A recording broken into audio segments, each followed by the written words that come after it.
In this segment, we'll be going over race day procedures, the logistics that typically apply when we're up on the mountain. First thing to remember is that ski racing is a winter sport. Seems obvious, but some people don't seem to realize that before they come up to the mountain. As a gatekeeper, you'll be outside all day for good or bad, and the good or bad usually depends on the weather. We've had races ranging in weather from hard rain to totally calm, brilliant sunlight. So have your rain gear with you, have sunscreen in your pocket. It can also be very cold and very windy, so wearing the right kind of shoes, dressing in layers, all that stuff is vital to you having a good time out on the course and being effective as a gate judge. Another thing you should always wear when you're outside is the orange highway vest that you'll be issued in the morning. It helps identify you as a gatekeeper, helps the racers spot you quickly when they're out on the course, and it also helps the chief gatekeeper find you when you're outside. None of you have radios, and if you didn't have this to wear, it would be hard telling you apart from everybody else that's out there. The other piece of equipment vital to a gatekeeper is the gatekeeper bucket. It's not required that you bring this outside, but a lot of gatekeepers actually use them for sitting on, and this can also be really helpful for the chief gatekeeper to help find you when you're outside. Lastly, besides the gear, we provide you a lunch, and during the race we make sure there's at least 1 or 2 rovers or substitute gatekeepers on the course, so that any of you that need to take a break due to extreme weather or for the bathroom will have the chance to be subbed for while you're outside. So no need to worry about that. On race morning, the specifics of where to go and what to do to get out to the course will be covered when you get there. Generally speaking, what happens though is that after any meetings are concluded in the lodge, all the gatekeepers head out to the course and gather up at the top in a group out of the way and wait until the chief gatekeeper gets there. The important thing to remember there is to not start going down the hill, spreading out, or going to a position on your own. You need to wait so the chief gatekeeper can make sure that everyone's there, and then they'll tell you what to do at that point. Some gatekeepers aren't skiers, and that's perfectly fine. We encourage participation from all parents, including ones that don't ski. So if you're a walker, we can accommodate that, and you'll be assigned positions on the course that are easiest to get to on foot, and on race morning you'll be given specific instructions for what to do in case they're different from what the skiing gatekeepers do. During the day, we usually plan 2 runs, one in the morning, one in the afternoon, with a break of some length in between. After the first run, when the last racer has crossed the finish line, the important thing as a gatekeeper for you to remember is to wait. Hold your position. After the last racer's crossed the finish line, the gatekeeper or someone that he or she designates will send someone down quickly to pick up the gate card from you. And we've talked about the gate card, the little piece of paper. At that time, we'll also give you instructions on what's happening for the rest of the day regarding the second run. And you'll be given a time to come back to your position. It's vital when the chief gatekeeper tells you to be back at 12:30 that you're back in your spot 12:30, no later. If you're late, you run the risk of delaying the start of the second run just because you're not in your spot. During the break, you could leave your bucket at your spot to mark your position so you know just where to come back to. If it's windy, be sure it's battened down and that the lid's on it tight so it doesn't blow away while you're gone. After the second run, same thing applies to the gate card. Wait, hold your spot until the last racer has crossed the line, and either the chief gatekeeper or a designate comes and picks up your card from you. That's all we'll be picking up is the card. You should return the vest, bucket, lid, clipboard, any other gear that you might have that you checked out in the morning back to the lodge where you got it from.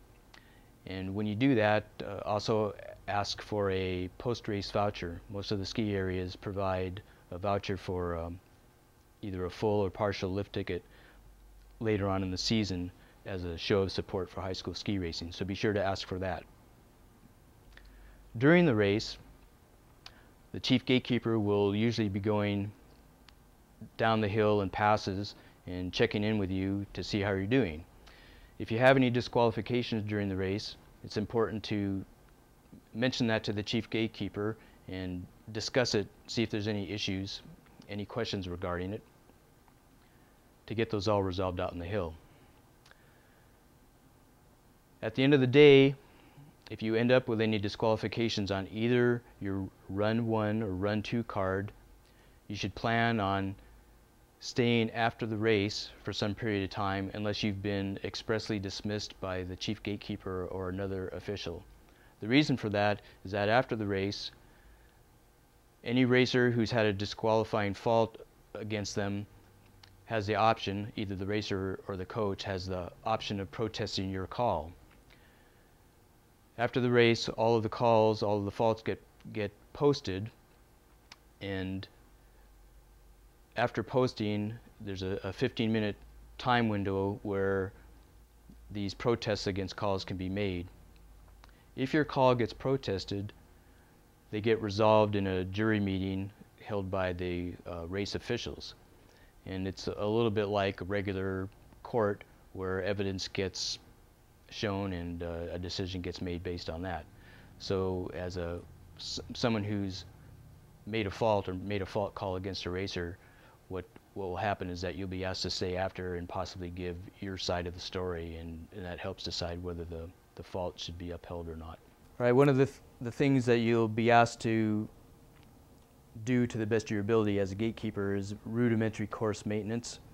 And what that usually amounts to is if a gate gets knocked out of its spot on the course, what you do is do your best to retrieve it and put it back in its spot again before the next racer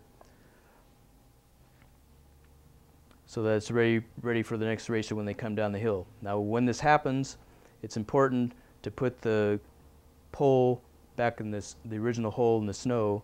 On the turning pole, the hole in the snow is going to be marked by a dye spot, so you know where it is. In fact, normally it's difficult to put the poles in the snow if you're not putting it back into the drilled hole anyway. So you should do that. You should do this without endangering yourself. The last thing that I want to see out there is for a gatekeeper to be holding a pole while the racer goes by. I've seen that happen before. It's not only, well, it's very dangerous. It can't happen. So replace poles the best you can, as quickly as you can when they get knocked out, but don't endanger yourself to do that. On the GS poles, it's also common for the panels to get knocked off, and you should do your best to replace those as well. This is an example of one of the panels that Metro League currently uses. They are the style that simply slips over the top of the pole on a sleeve, and there's what's called a bungee button to hold it in place. They're pretty easy to put on, not so easy when you only have 30 seconds to do it and there's another racer coming down 50 miles an hour hoping that it's there when they get there. So do your best to keep panels on the poles for all the racers, so it's the same for everybody, but also do it as safely as you can. Another thing that commonly happens to these panels is that they'll move down the pole during the day. There's a rule in the book that says that the bottoms of the panels are supposed to be at least 1 meter above the bottom of the snow, so try and keep all the panels up off the snow as much as you can during the race as well. One thing you'll see at on the poles is we often have pole numbers attached to the poles with bungee cord buttons to help us keep track of which pole is which out on the course. So keep an eye on these. Sometimes the poles get hit and these numbers get knocked off. So if that happens, do your best to retrieve it and stick it back on the pole. If it's damaged, just put it in your pocket and turn it in at the end of the day to the check-in table. All right, to this point we've covered pretty much everything a gatekeeper needs to know to do their job out on the course, and now we're ready to go outside. Before you go outside, you need to make sure all your questions are answered about where you're heading, which course you're on, because if you get lost out there and it takes us 15 or 20 minutes to find you, it's going to delay the race by just as long. Typically what happens is you'll head out to the course. All the gatekeepers that are on skis will go to the top of the course. All the ones that are on foot, they'll go out to the course and go to the part of the course that's easiest to walk to. So at a resort like Mount Hood Meadows, where the course is above the lodge, that means the gatekeepers on foot will have preference for spots close to the finish line. If we're at a venue like Timberline, where sometimes the race course is below the lodge, then the gatekeepers on foot will have preference for spots that are close to the top of the course. In either case, the gatekeepers on skis will typically be told to head out to the top of the course, congregate in a group off to the side of the start area, out of the way. When you get out there, look for other people wearing vests and with buckets. It is a real convenient way for us to find where all the gatekeepers are by looking for people with buckets. You're not required to take a bucket outside, but they are handy for sitting on, and they're good for marking your spot during lunchtime between runs as well. So go out to the top of the course and stay there. Do not go down the course at all. Just stay there until the chief gatekeeper catches up with you, and at that point we'll make sure everybody's there and start proceeding down the hill and assigning positions and gate numbers. 7. What advice would you give to a gatekeeper out in the cold weather? I would say dig a hole and put your bucket in it so you can be comfortable, because it's a long day. See, I've dug a hole here so I can sit down. Have a chair, yeah. Little chair, and I've dug it out, and that way I can stay comfortable. And I keep my pencil always handy, but I keep it inside the coat, and I'm ready to write the information down. Excellent.